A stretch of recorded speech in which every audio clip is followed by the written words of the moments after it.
Salut à tous, c'est vous Sniper Trader pour une nouvelle vidéo. Aujourd'hui, on va voir la continuité des vidéos que nous avons déjà vues dans les séances précédentes.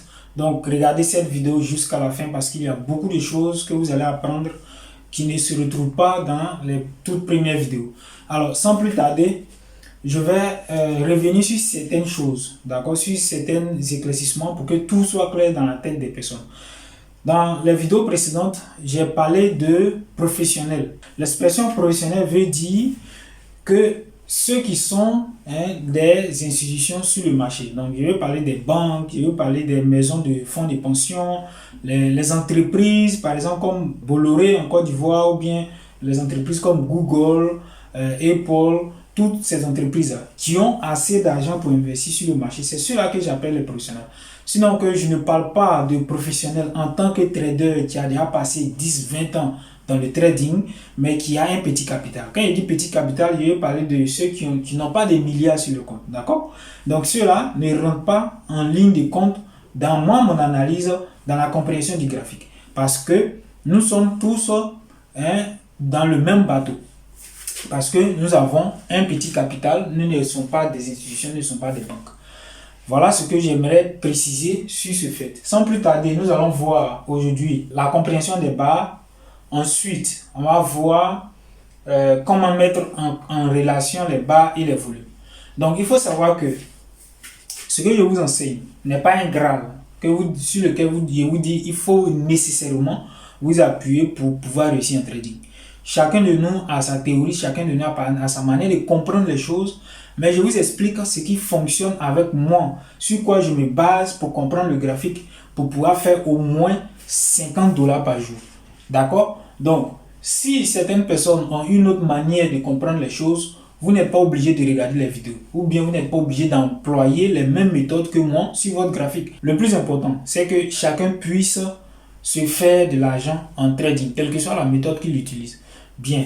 Donc moi, ce que je fais qui fonctionne avec moi, c'est ce que j'essaie de vous faire comprendre afin que vous puissiez l'utiliser en même temps que moi dans vos différentes analyses. Donc aujourd'hui, on va voir les barres. Qu'est-ce qu'une barre? Une barre est représentée telle. Nous avons l'ouverture, nous avons la clôture. Nous avons les mèches. Donc les mèches qui représentent les plus bas, donc bas et haut. Nous avons 4 caractéristiques d'une barre. Nous avons l'ouverture, nous avons la clôture, nous avons le plus haut du marché. Donc le plus haut, c'est-à-dire le marché à un moment donné étant un plus haut, et le plus bas du marché, c'est-à-dire à un moment donné le marché était un plus bas. Qu'est-ce que la barre représente? En théorie des VSA, la barre représente l'objectif qu'a un investissement. C'est-à-dire, je vous ai dit dans les vidéos précédentes, pour ceux qui n'ont pas regardé les vidéos précédentes, cliquez sur le i, d'accord? En haut, là, vous allez voir les vidéos sur les volumes. Bien.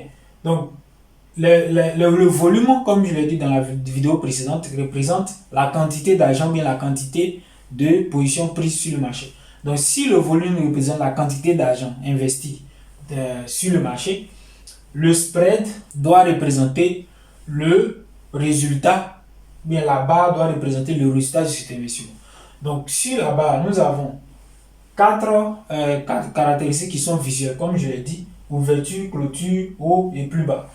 Maintenant, cet espace qui existe entre l'ouverture et la clôture est nommé le spread. Donc nous avons le spread qui représente quoi? Le spread représente retour sur investissement, donc le résultat. Ce qui veut dire quoi? Ce qui veut dire que si nous avons du côté des volumes, nous avons un grand volume, donc un volume qui dépasse 3 autres volumes, alors nous avons un plus grand investissement sur cette barre que sur les autres barres. Ce qui veut dire que nous devons avoir un bon spread qui représente le résultat de cet investissement. C'est que si dans l'évolution du graphique, nous avons un grand volume, supposons que le marché partait à la hausse, donc nous avons 1, 2, 3, 4 barres, 1, 2, 3, 4 volumes. Et les 3 premières barres représentent les 2 premiers volumes.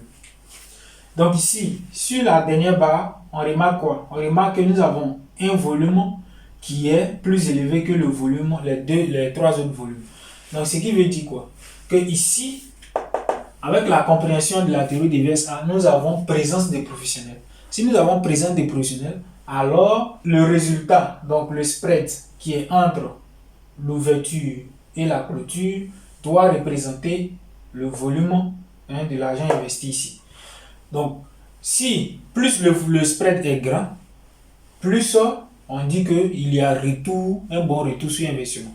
Donc, ce qui caractérise le professionnel.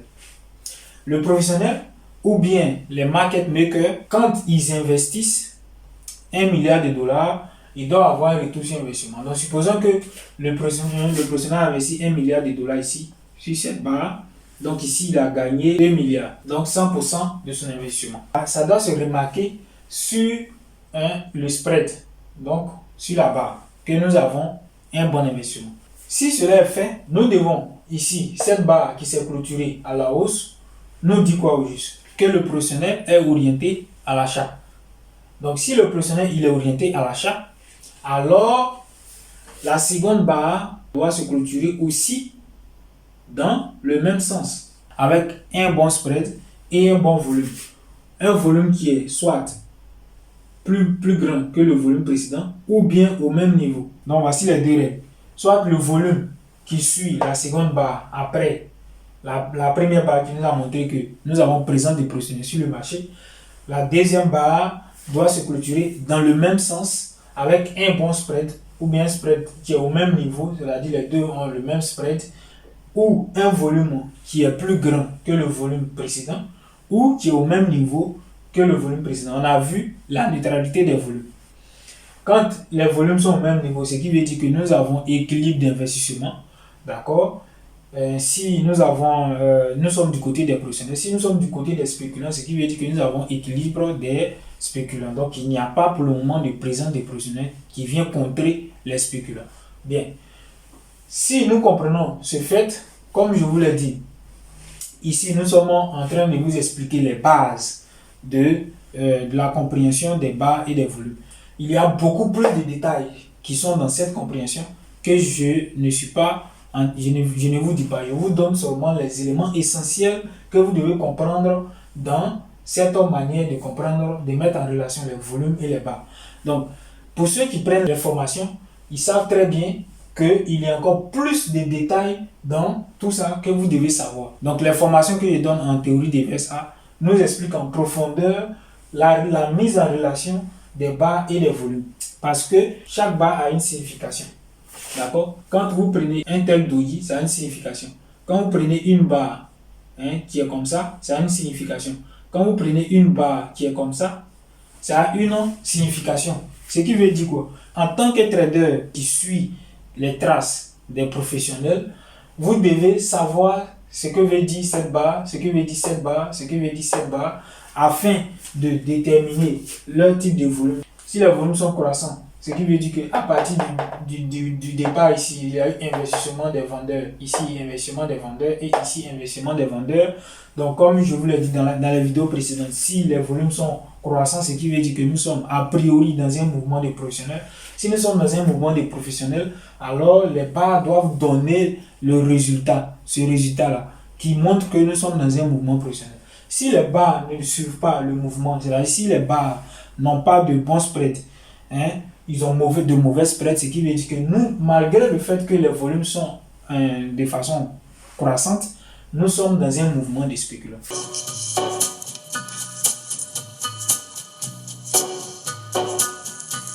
Supposons que nous sommes dans un mouvement professionnel haussier. C'est-à-dire, au départ, on voit que les volumes, à partir d'ici, nous avons présent des professionnels. Donc, à partir de cette barre-là, nous avons présent des professionnels.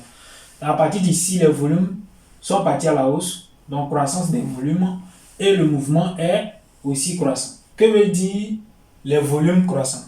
Comme je l'ai dit, les volumes croissants signifient présence des professionnels. Donc, si nous avons les volumes croissants, c'est que nous avons présence des professionnels.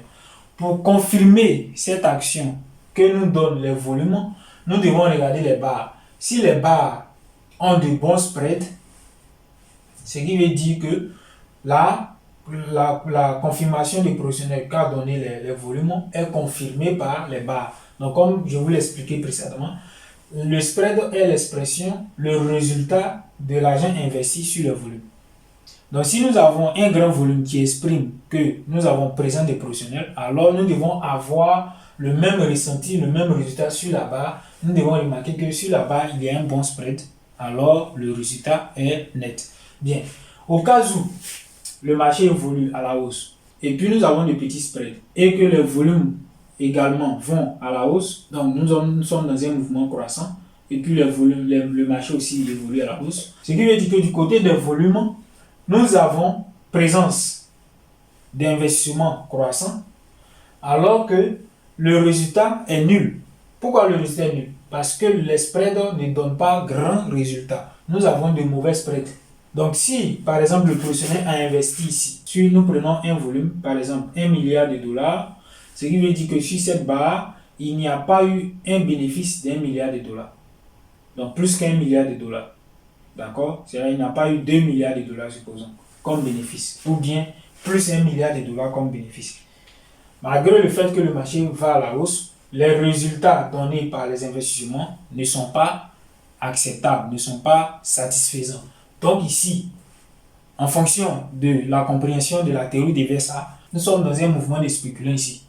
Pourquoi? Parce qu'il n'y a pas de relation directe entre les volumes et les spreads. Si nous sommes dans ce cas-là, ce qui veut dire que quelque part en haut ici, il y aura un mouvement de professionnels. Donc nous allons voir un grand volume qui va venir se placer avec un bon spread. Donc ce qui veut dire que les professionnels vont trader contre le mouvement spéculant. Je vous ai dit que nous cherchons la trace des professionnels sur le graphique et nous tradons en même temps qu'eux. Donc nous profitons des mouvements. Et le professionnel a pour objectif de trader contre un mouvement spéculant. Si le professionnel repère un mouvement spéculant, on attend que le professionnel nous montre qu'il est vraiment, qu'il a envie de trader contre ce mouvement spéculant qui est un mouvement engendré au départ. Et puis, nous rentrons. Donc à partir d'ici, une fois que nous remarquons que nous avons un bon spread à la baisse, ce qui veut dire quoi? Que quand on compare ce spread-là au spread de 1, 2, 3, 4, 5 barres, bien 6 barres, ce spread-là bat toutes les barres qu'il y a eu au départ. Et quand on compare son volume au volume des autres barres, on voit que nous avons un grand volume contrairement à tous les autres volumes. Donc, nous disons que ici nous avons professionnel. Donc, à partir de là, nous mettons notre demande de vente si cette barre-là est orientée à la baisse afin que le marché, c'est-à-dire la seconde barre, s'ouvre et que le marché ouvre notre position en même temps que le professionnel.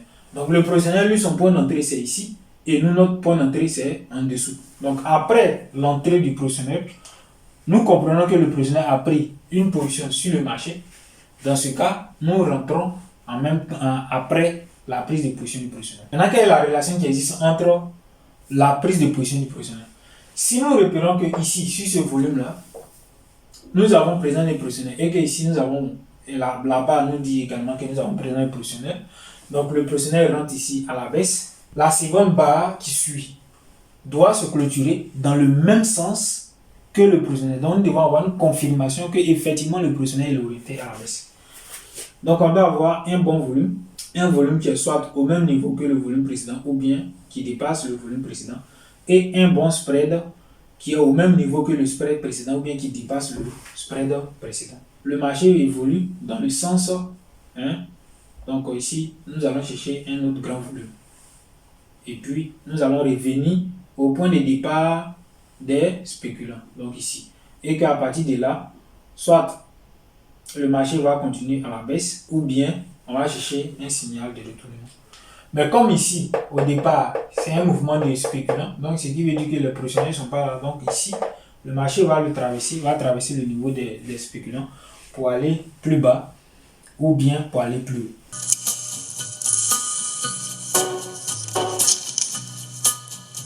Supposons que nous avons un grain doji et puis au départ, le marché est parti à la hausse. Donc ici, nous avons eu les volumes qui sont partis à la hausse et ce grain doji là est venu nous donner un grand volume. Supposons qu'ici, nous avons un niveau. Pour ceux qui connaissent déjà, savent ce que c'est que le niveau. Supposons qu'ici, nous avons un niveau. Donc sur le niveau, nous cherchons les signaux de vente. Donc ici, nous avons le niveau des vendeurs. Donc sur le niveau des vendeurs, dans un premier temps, nous cherchons un signal de vente. Donc nous remarquons que nous avons un doji vendeur avec l'espace qu'a laissé la mèche. Donc ici nous avons les vendeurs qui ont dominé sur cette barre.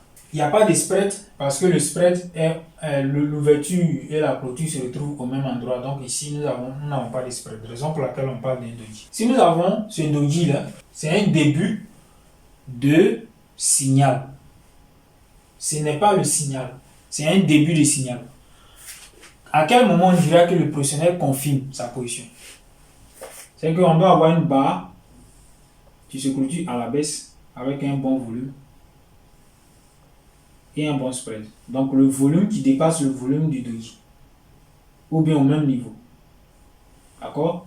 Dans ce cas, à partir de là, nous avons notre professionnel qui est confirmé que nous sommes orientés à la baisse. Donc à partir d'ici, nous mettons notre demande de vente à la cassure de cette barre là, donc le plus bas, d'accord, le plus bas. Et ici, une fois que le professionnel vient confirmer sa position, donc ici on va avoir un bon spread également plus un bon volume, il ouvre notre position et puis nous sommes en position en même temps que le professionnel. Donc si nous avons un grand doji et qu'il n'y a pas de reprise de vente avec un bon spread et un bon volume, on ne met pas de demande de vente. Ou bien, si nous sommes sur un niveau d'achat, on ne met pas de demande d'achat. On attend que le professionnel nous confirme qu'il est orienté effectivement à la baisse. Dans ce cas, nous rentrons en position, ou bien il est orienté à la hausse, nous rentrons en position. Donc voilà un peu comment est-ce que vous pouvez utiliser la compréhension des barres et la compréhension des volumes pour chercher des points d'entrée sur le graphique. Comme je l'ai dit, toutes les expériences que je suis en train de vous montrer sont tirées de la formation que j'ai reçue, d'accord, de la théorie des VSA et de mon expérience. Vous pouvez tester cela en pratique sur votre graphique, vos différents graphiques, en compte démo. Essayez de comprendre exactement ce que je viens de vous montrer. En compte démo, sur le niveau, si vous tracez bien le niveau. Et puis ensuite, vous allez repérer ces signaux-là. D'accord? Donc, le thème de ce signal-là, normalement, en VSA, on dit que c'est un signal SOT. Donc, SOT, grand volume, plus un doji qui a une longue mèche, grand volume, sur un niveau de vente, le signal, c'est SOT. Donc, une fois que c'est repéré, nous attendons une reprise de vente, nous mettons la demande de vente et nous attendons une confirmation. Donc, la deuxième barre qui vient confirmer que le professionnel est effectivement orienté à la baisse. Voilà. Donc, voilà un peu ce que je voulais vous montrer aujourd'hui. Abonnez-vous, mettez un like, laissez un commentaire pour ne pas rater de nouvelles vidéos. Et là, c'est mon groupe de signaux Forex dans lequel il y a seulement que mes étudiants, mais j'ai décidé d'ajouter de nouvelles personnes. Dans le groupe, vous allez trouver les signaux. D'accord? Si vous adhérez au groupe, vous n'avez que des signaux. Par semaine, on peut avoir au moins 3 signaux. Les 3 signaux, soit sont en plus, soit un signal et un non. Ça fait 2 mois que aucun signal dans ce groupe n'a, c'est-à-dire le marché n'a touché un stop de tous les signaux que j'ai donnés dans le groupe. Donc si vous, dans votre exercice de trading, vous n'arrivez pas à savoir quels sont les points d'entrée, à quel moment il faut acheter, à quel moment il faut vendre, vous pouvez intégrer mon groupe de formation et de là-bas, vous allez intégrer, je vais vous ajouter dans le groupe des signaux pour que vous puissiez profiter des signaux que je donne. Les signaux que je donne dans le groupe, c'est que je donne les signaux, je donne les points d'entrée et là où on doit placer le stop. Plus l'objectif. Vous-même, vous occupez du reste. C'est-à-dire que vous contrôlez, c'est vous qui clôturez votre position. Si le marché n'est pas atteint l'objectif et que vous voulez sortir de la position, vu la progression du marché, soit vous êtes en plus, vous pouvez clôturer votre position, il n'y a pas de souci. Voilà. Mais ce sont des signaux vérifiés, ce sont des signaux à 80% de chance de gain. Donc, je vous invite à intégrer le groupe et à profiter de ces signaux. Bye bye, on s'attrape pour une nouvelle vidéo.